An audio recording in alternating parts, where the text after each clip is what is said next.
June is National Cancer Survivors Month, and according to the American Cancer Society, as of January 1st of this year, about 1 out of every 18 Americans, that's 18.6 million people, was a cancer survivor. By the year 2035, that number is projected to exceed 22 million people.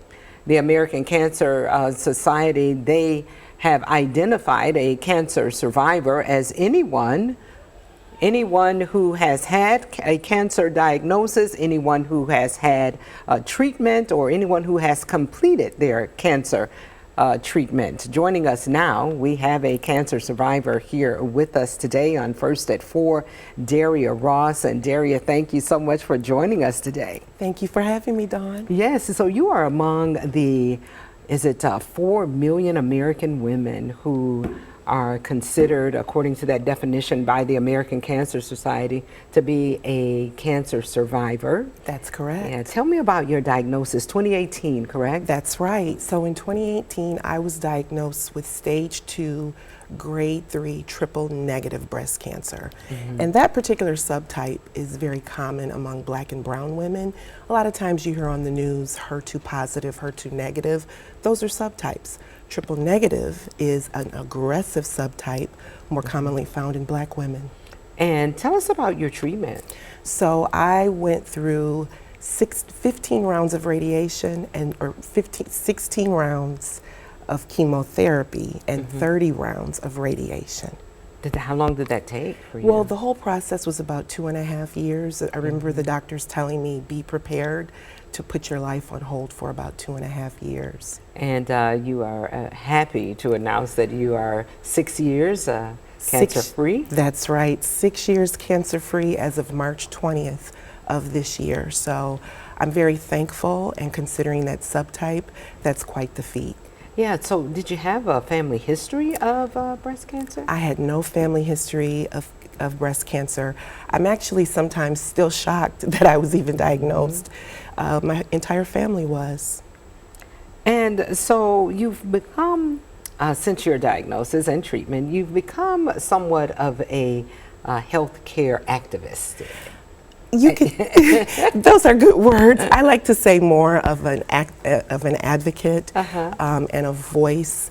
When I learned of this subtype and I started reading about the inequities and the disparities, although more women, more white women are diagnosed than Black women, we disproportionately die at a higher rate than our contemporaries.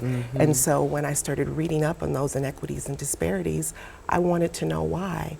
And it sort of organically turned into me sharing my story and really becoming an advocate and working with some cancer advocacy organizations. And you've taken that message all the way to our state capitol. Recently you were at the state capitol advocating, and it's all in the treatment and lowering the price of treatment. That's what you're advocating around. Yes, that's correct. Specifically prescription drugs. I was at the state capitol to advocate for more transparency and oversight of the 340B prescription drug program. That program was originally designed over 3 decades ago to lower the prescription drug cost for patients, particularly those from more vulnerable and lower income populations. But it doesn't have a lot of transparency and oversight, and that's not what's been occurring with the program.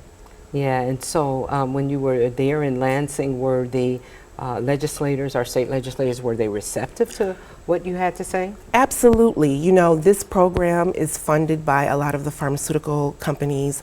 I partnered with Novartis and the Tiger Lily Foundation, one of the advocacy groups that I work with.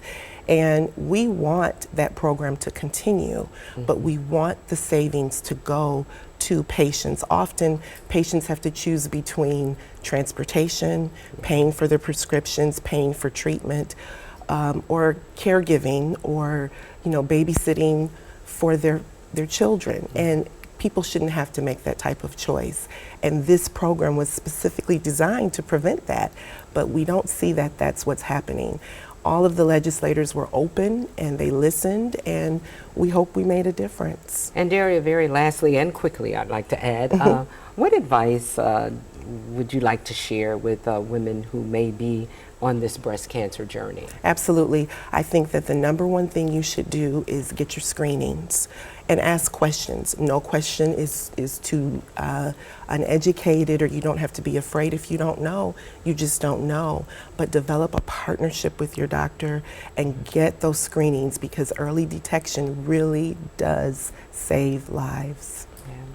Daria Ross, a breast cancer survivor, thanks so much for coming in and sharing with us 340B, that legislation, and sharing your story with us. June is Breast Cancer Survivors Awareness Month, and thank you for coming in today. Thank you so much for having me, Dawn.